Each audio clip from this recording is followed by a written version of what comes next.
반갑습니다. 오늘도 여러분들께 스포츠 정보를 알려드리는 토장군입니다.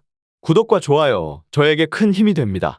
구독과 좋아요, 알림 설정 한 번씩 눌러주시면 더욱더 세부적인 정보로 보답해드리겠습니다. 최종 조합 픽은 영상 댓글에 기재해두었습니다. 이어서 경기 분석을 시작하겠습니다. 라리가 첫 번째 경기 분석. 세비야 대 에스파뇰. 세비야 스페인 1부 11위. 최근 5경기에서 2승 1무 2패. 지로나전에서 반등에 성공했지만 알메리아전에서의 완패는 여전히 불안 요소입니다. 공격에서는 바르가스와 루케바키오가 측면에서 활발히 움직이지만 마무리를 해줄 확실한 해결사가 부족합니다. 로메로의 징계 결장은 더욱 치명적이다. 수비는 바데와 구델리가 중심을 잡고 있지만 측면 수비가 불안합니다. 살라스와 니게스는 공격적인 성향이 강해 상대의 빠른 역습에 취약할 가능성이 큽니다. 에스파뇰 스페인 현재 1부 18위입니다. 최근 5경기에서 1승 3무 1패. 경기력 자체는 나쁘지 않지만 공격 전개가 단조롭고 결정력이 부족합니다. 발렌시아전 1대1무, 오사수나전 0대0 무에서도 득점 기회를 살리지 못했습니다. 푸아도와 페르난데스가 핵심이지만 상대 압박에 고전하는 모습이 자주 보입니다. 중원에서 사크리스탄이 패스를 공급하지만 창의적인 플레이가 부족합니다. 수비는 쿰블라와 카브레라의 조합이 안정감을 찾고 있으며 좌우 풀백 올리방과 엘 힐랄리도 수비적인 역할을 충실히 수행합니다. 하지만 강한 압박을 받으면 빌드업에서 실수가 나올 위험이 큽니다. 결론을 말씀드리면 세비야가 홈에서 주도권을 잡겠지만 공격에서 효율성이 떨어지고 에스파뇰의 수비가 견고한 점을 고려하면 다득점 경기는 어려울 전망입니다. 에스파뇰이 수비적으로 나올 가능성이 높아 세비야가 1대0 혹은 2대0 정도로 신승을 거둘 가능성이 큽니다. 분데스리가 두 번째 경기 분석. 멘헨글라트바흐 대 보훔. 멘헨글라트바흐 독일 현재 1부 11위입니다. 최근 5경기에서 1승 1무 3패로 부진합니다. 특히 수비 불안이 심각하며 최근 3경기에서 9실점을 허용했습니다.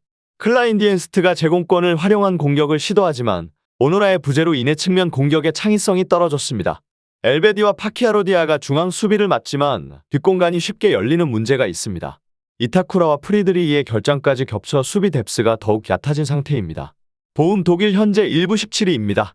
최근 5경기에서 2승 2무 1패로 상승세를 보이고 있습니다. 라이프치히와 3대3 무승부를 거두며 경쟁력을 증명했고 상파울리전에서도 탄탄한 경기 운영을 보여줬습니다. 보아두와 브로신스키의 조합이 위협적이며 미드필드에서는 데 비트가 경기 조율을 맡고 있습니다. 수비에서는 오르데츠와 마소비치가 안정적인 모습을 보이지만 오어만의 부상으로 인해 측면 수비에서 약점이 노출될 가능성이 있습니다. 결론을 말씀드리면 멘헨글라트바흐의 수비 불안을 고려하면 보훔이 최소 한 골을 기록할 가능성이 큽니다. 하지만 보훔 역시 공격에서 확실한 마무리가 부족해 다득점 경기는 어려워 보입니다. 결국 지루한 공방전 끝에 승점 1점을 공유할 가능성이 높습니다. 세리에 A 세 번째 경기 분석. 엠폴리 대 볼로냐 중계. 엠폴리 이탈리아 현재 1부 15위입니다. 최근 5경기에서 2무 3패로 부진합니다. 특히 수비 조직력이 무너지며 5경기 11실점을 허용했고 세트피스와 뒷공간 노출이 반복되고 있습니다. 공격력도 문제입니다. 최근 5경기에서 멀티골이 없으며 최전방 콜롬보의 결정력 부족이 심각합니다. 에스포지토의 연계 플레이도 불안정해 공격 전개가 원활하지 않습니다. 미드필더 하스와 안조린의 부재로 인해 중원 장악력까지 악화됐습니다. 상대가 점유율을 가져갈 경우 반격 기회가 제한적일 가능성이 큽니다. 볼로냐 이탈리아 현재 1부 7위입니다. 최근 5경기에서 2승 2무 1패로 꾸준한 경기력을 유지하고 있다. 인테르전 2대2무, 로마전 2대2무에서도 점유율 싸움에서 밀리지 않았고 도르트문트전 2대1승에서도 강한 압박과 빠른 전환 플레이를 보여줬습니다. 오르솔리니의 부재는 아쉽지만 도밍게즈, 카스트로, 오드가르드 등이 공백을 효과적으로 메우고 있습니다. 수비진에서는 뷰케마와 루쿠미가 안정적인 모습을 보이며 최근 5경기 중 3경기에서 1실점 이하로 선방했습니다. 엠폴리의 빈약한 공격력을 고려하면 실점 가능성도 낮습니다. 결론을 말씀드리면 볼로냐가 전력상 우위에 있으며 엠폴리의 공격력이 너무 빈약한 상태입니다. 다만 볼로냐가 원정에서 큰 점수 차로 승리하는 경우가 드물어 2.5 언더 경기 흐름이 예상됩니다. 1대0 또는 2대0 볼로냐 승리가 유력합니다. 라리가 네 번째 경기 분석. 바야돌리드 대 레알 마드리드. 바야돌리드 스페인 현재 1부 20위입니다. 홈 경기에서는 강한 면모를 보이며 최근 발렌시아와 베티스를 상대로 승리했습니다. 그러나 원정에서는 수비 조직력이 무너지는 모습을 보이며 불안정하다. 공격력은 제한적입니다. 안드레와 은디아예가 최전방을 책임지지만 전방 압박과 연계 플레이가 부족해 득점 창출이 어렵습니다.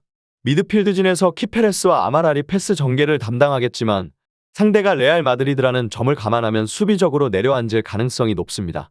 수비진은 비교적 안정적이나 센터백 조합인 산체스와 토레스가 속도전에서 취약한 모습을 보일 수 있습니다. 레알 마드리드 스페인 현재 1부 1위입니다. 최근 공식전 5경기에서 4승 1패. 슈퍼컵 바르셀로나전에서 수비 불안을 노출했지만 리그에서는 라스팔마스, 잘츠부르크를 연파하며 압도적인 경기력을 유지하고 있습니다. 공격진에서는 비니시우스의 결장이 있지만 음바페와 디아스가 측면에서 활발한 움직임을 보여주며 공백을 메울 전망입니다. 호드리구는 최전방과 측면을 오가며 공간을 창출하며 발베르데와 추아메니가 중원을 지배할 것으로 보입니다. 수비에서는 밀리탄과 카르바알의 부재로 인해 측면 수비와 빌드업 과정에서 불안정할 가능성이 큽니다. 결론을 말씀드리면 레알 마드리드가 경기 주도권을 가져가겠지만 바야돌리드가 수비적으로 나설 가능성이 큽니다. 레알이 무난한 승리를 가져가겠지만 다득점 경기는 기대하기 어렵습니다. 세리에 A 5번째 경기 분석. AC 밀란 대 파르마. AC 밀란 이탈리아 현재 1부 8위입니다. 밀란은 4-2-3-1 포메이션을 활용하며 점유율을 기반으로 공격적인 전술을 구사합니다. 챔피언스리그에서 지로나를 1대0으로 제압하며 분위기를 다잡았지만 리그에서는 유벤투스전에서 수비 불안을 드러냈습니다.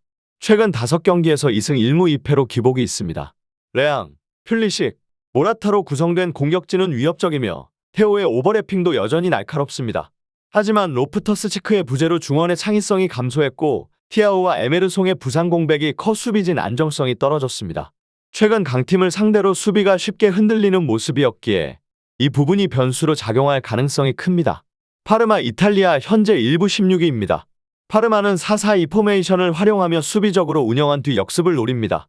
하지만 최근 5경기에서 공격력 저하가 두드러졌고 베네치아와 제노아전에서도 답답한 경기력을 보였습니다. 미하일라와 마네 측면 돌파가 주 공격 루트지만 크로스 위주의 단조로운 전개로 인해 실효성이 떨어졌습니다. 중앙에서의 창의성 부족으로 득점 기회 창출이 쉽지 않은 상황입니다. 수비진도 불안합니다. 발로우와 키르카티의 부재로 인해 센터백 조합이 불안정하며 제공권에서도 약점을 노출하고 있습니다. 결론을 말씀드리면 밀란의 공격력과 파르마의 수비 불안을 고려하면 홈팀이 경기를 주도할 가능성이 큽니다. 다만 밀란 역시 최근 결정력이 완벽하지 않고 파르마가 수비적으로 나설 가능성이 높아 다득점 경기는 어려울 수 있습니다. 1대0 또는 2대0 스코어가 예상됩니다. 다음 경기 분석에 앞서 여러분들에게 조금이나마 도움이 되고 빠르게 정보를 받아보실 수 있는 곳을 마련해 두었습니다. 저의 영상의 하단 댓글을 확인해 보시면 카카오톡 링크가 있습니다. 클릭 후 손쉽게 입장이 가능합니다. 입장하실 때 코드와 같이 기재되어 있으니 참고 바랍니다. 누구나 참여 가능하고 100% 무료로 운영하고 있습니다. 돈을 주고 유료 정보를 이용하시는 것보다 저희 멤버방에서 유료 정보와 똑같은 분석 정보를 받아보실 수 있습니다. 저희 멤버방에서 제공되는 정보들과 스포츠를 좋아하고 즐길 수 있는 멤버방으로 참여하시길 바랍니다. 함께 떠들고 즐겁게 베팅 라이프를 즐기셨으면 좋겠습니다. 무조건 당첨은 장담해드릴 수 없지만 당첨될 확률을 극대화하실 수 있습니다. 이어서 경기 분석하도록 하겠습니다. 라리가 6번째 경기 분석. 라요 대 지로나. 라요 스페인 현재 1부 9위입니다. 라요는 4-2-3-1 포메이션을 기반으로 강한 압박과 빠른 전환을 중심으로 경기를 운영합니다. 최근 5경기에서 2승 2무 1패를 기록하며 준수한 흐름이지만 셀타 비고전을 제외하면 결정력 부족이 문제입니다. 공격진에서는 팔라손과 카멜로의 역할이 중요합니다. 두 선수 모두 빠른 침투와 왕성한 활동량이 강점이지만 상대 박스 안에서의 마무리가 부족합니다. 미드필드에서는 로페스와 발렌틴이 볼 배급을 책임지며 측면에서 엠바르바와 데 프로토스가 돌파를 시도합니다. 수비진에서는 르준이 중심을 잡고 있지만 상대의 빠른 역습과 강한 압박에 약점을 드러내고 있습니다. 지로나 스페인 현재 1부 8위입니다. 지로나는 4-3-3 포메이션을 선호하며 점유율 기반의 공격적인 플레이를 구사합니다. 하지만 최근 일정이 빡빡해지면서 경기력 기복이 커졌고 밀란전 패배 이후 체력적인 부담이 우려가 됩니다. 공격에서는 루이스와 치간코프가 핵심입니다. 치간코프는 최근 좋은 폼을 유지하며 돌파와 크로스에서 위력을 발휘하고 있습니다. 미드필드에서는 헤레라와 마르틴이 경기를 조율하며 측면 활용도를 높입니다. 다만 블린트와 로페즈가 버티는 수비진은 마요르카와 세비야전에서 제공권 문제와 세트피스 대응이 불안한 모습을 보였습니다. 결론을 말씀드리면 지로나는 공격력이 강하지만 최근 일정 부담과 수비 불안이 변수입니다. 반면 라요는 홈에서 강한 압박을 펼칠 가능성이 크며 빠른 역습으로 지로나의 수비 약점을 공략할 수 있습니다. 하지만 지로나의 공격진이 경기 주도권을 잡을 가능성이 높으며 라여의 결정력 문제를 감안하면 난타전 끝에 지로나의 우세가 예상됩니다. EPL 7번째 경기 분석. 토트넘 호스퍼 대 레스터 시티. 토트넘 잉글랜드 현재 1부 15위입니다. 토트넘은 4-3-3 포메이션을 기반으로 공격적인 전술을 펼칩니다. 높은 라인을 유지하며 압박을 강하게 시도하지만 최근 수비진 공백이 커지면서 후방 안정성이 떨어지고 있다. 유로파리그 호펜하임전에서는 공격진이 강한 화력을 보였으나 리그에서는 아스널, 에버턴전에서 연패하며 수비 조직력의 문제를 드러냈습니다. 손흥민은 최근 4경기에서 3골을 기록하며 팀 공격의 중심을 맡고 있고 메디슨이 창의적인 패스로 전방을 지원하고 있습니다. 하지만 비카리오, 로메로, 반더벤의 결장으로 인해 수비진은 완전히 붕괴된 상태이며 골무는 킨스키가 지킬 가능성이 큽니다. 중원에서도 비수마와 벤탄쿠르의 부재로 인해 공수 연결이 원활하지 않을 수 있다. 레스터 시티 잉글랜드 현재 1부 19위입니다. 레스터 시티는 4-2-3-1 포메이션을 활용하며 탄탄한 수비를 바탕으로 역습을 노리는 전술을 구사합니다. 하지만 최근 4연패 맨시티, 에스턴 빌라, 팰리스, 풀럼 동안 단 한 골도 기록하지 못하며 공격력이 심각한 문제를 보이고 있다. 바디는 37세로 경기 내내 영향력을 유지하기 어렵고 마비디디와 조던 아이우가 측면에서 활발한 움직임을 보이고 있지만 결정력 부족이 심각합니다. 중원의 은디디 부재는 빌드업 저하로 이어질 가능성이 높습니다. 수비진은 베스터고르와 파에스가 제공권에서 강점을 보이지만 기동성이 부족해 토트넘의 빠른 공격진을 막기 어려울 것입니다. 저스틴과 크리스텐센의 수비력도 검증되지 않았다. 결론을 말씀드리면 토트넘의 공격력과 레스터의 수비 불안을 고려하면 홈팀의 승리가 유력하다. 손흥민, 히샬리송, 쿨루셉스키의 속도를 활용한 공격이 레스터 수비진을 공략할 가능성이 큽니다. 다만 토트넘도 수비진 공백이 심각하기 때문에 레스터가 한 골 정도는 넣을 가능성이 있습니다. 난타전 가능성이 높은 경기입니다. 세리에 8번째 경기 분석. 우디네세 대 AS 로마. 우디네세 이탈리아 현재 1부 10위입니다. 우디네세는 3-5-2 포메이션을 기반으로 수비적인 운영과 크로스를 활용한 공격을 선호합니다. 하지만 최근 5경기에서 1승 3무 1패로 부진하며 코모전에서 수비 조직력 붕괴를 노출했습니다.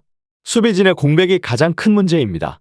에이지부에 지아네티, 솔렉과 결장하면서 300 운영이 어려워졌습니다. 비료리 중심을 잡겠지만 로마의 다채로운 공격 패턴을 감당하기 어려울 전망입니다. 공격진에서는 루카의 제공권을 활용한 플레이가 핵심이지만 측면 크로스의 질이 낮아 득점 기회가 많지 않습니다. 중원의 로브리치와 카르스트렘도 패스 전개에서 강점이 부족합니다. 로마 이탈리아 현재 1부 9위입니다. 로마는 3-4-2-1 포메이션을 활용하며 탄탄한 수비 조직력과 측면 오버래핑을 기반으로 경기를 운영합니다. 최근 5경기에서 2승 2무 1패를 기록하며 안정적인 흐름을 유지 중입니다. 후메스, 은디카, 만치니로 구성된 300은 공중볼과 빌드업에서 강점을 보이며 우디네세의 단조로운 크로스 공격을 효과적으로 차단할 수 있습니다. 중원의 파레데스와 코네가 경기를 조율하며 안젤리뇨와 살레마커스가 측면 공격을 적극적으로 지원합니다. 디발라는 최근 3경기에서 2골 1도움을 기록하며 팀 공격의 핵심 역할을 수행 중이며 펠레그리니와의 호흡도 점점 맞아가고 있습니다. 도브비크는 결정력에서 강점을 보이지만 원정 경기에서는 영향력이 다소 제한적일 수 있습니다. 결론을 말씀드리면 우디네세는 수비진의 공백과 공격 전개 속도 저하로 인해 로마를 상대로 주도적인 경기를 펼치기 어려울 전망입니다. 반면 로마는 디발라를 중심으로 한 공격 조합이 안정적이며 수비에서도 상대의 단순한 크로스를 효과적으로 방어할 수 있습니다. 다만 로마 역시 원정에서 다득점을 기대하기 어려운 만큼 신승 가능성이 높습니다. EPL 9번째 경기 분석. 팰리스 대 브렌트포드. 팰리스 잉글랜드 현재 1부 12위입니다. 최근 5경기에서 4승 1무로 좋은 흐름을 이어가고 있습니다. 실리적인 경기 운영이 돋보이며 최근 원정 2연전에서 레스터와 웨스트햄을 제압하며 안정적인 수비력을 보였습니다. 핸더슨이 골문을 지키고 게이라크루와 리처즈로 구성된 3백이 최근 5경기 중 3경기 무실점을 기록하는 등 견고한 수비를 유지 중입니다. 다만 중원의 레르마와 워튼의 부상이 아쉽다. 가마다 다이치가 공격 전개를 맡지만 수비적인 부담이 가중될 수 있습니다. 공격진에서는 에제와 사르의 활약이 중요하며 마테타의 결정력이 변수입니다. 브렌트포드 잉글랜드 현재 1부 11위입니다. 최근 5경기에서 1승 1무 3패로 부진합니다. 맨시티전이 데이 무에서 저력을 보였지만 리버풀과 아스널에게 완패하며 강팀 상대 수비 불안이 노출됐습니다. 수비진의 문제는 심각합니다. 피녹이 부상으로 빠졌고 콜린스 판덴 베르 조합은 제공권에서는 강하지만 상대의 빠른 공격 전환에 취약합니다. 여기에 히키와 아이르까지 이탈하며 수비진의 뎁스가 약해졌다. 공격진에서는 은베우모와 위사의 호흡이 중요하지만 결정력에서 기복이 있습니다. 노르가르드의 중원 장악력이 필요하며 댐스가르드의 창의적인 패스가 공격의 키포인트가 될 전망입니다. 결론을 말씀드리면 팰리스는 탄탄한 수비를 바탕으로 실리적인 경기 운영을 펼칠 가능성이 큽니다. 반면 브렌트퍼드는 수비진의 부상 이슈로 인해 불안정한 모습을 보일 가능성이 높습니다. 경기 흐름상 팰리스가 한 번의 찬스를 살려 신승을 거둘 것으로 예상됩니다. 저의 영상이 마음에 드셨다면 구독과 좋아요, 알림 설정 해주시면 저에게 큰 힘이 됩니다. 추가적인 조합픽과 다양한 경기에 대한 세부적인 분석과 결과가 궁금하신 분들은 영상 하단의 댓글창 꼭 확인해 주시길 바랍니다. 스포츠 토토가 처음이신 분들 혹은 적중률이 낮으신 분들께서는 멤버방 적극적으로 추천드리고 멤버방 입장하시면 분석 비교부터 해보시길 바랍니다. 멤버방에 다양한 픽스터분들이 많이 있으니 도움을 받아서 수익을 극대화하는 것도 괜찮은 방법일 수 있습니다. 그러니 며칠 지켜보신 후 마음에 드는 조합픽 탑승하는 방법도 좋을 수 있습니다. 누누이 말씀드리지만 스포츠는 절대로 운으로 하는 게임이 아닙니다. 이제는 스포츠도 전문 분야가 존재합니다. 오늘도 저희 영상을 시청해주셔서 정말 감사합니다. 구독과 좋아요 한 번씩만 부탁드리며 저는 다음 영상에서 인사드리겠습니다.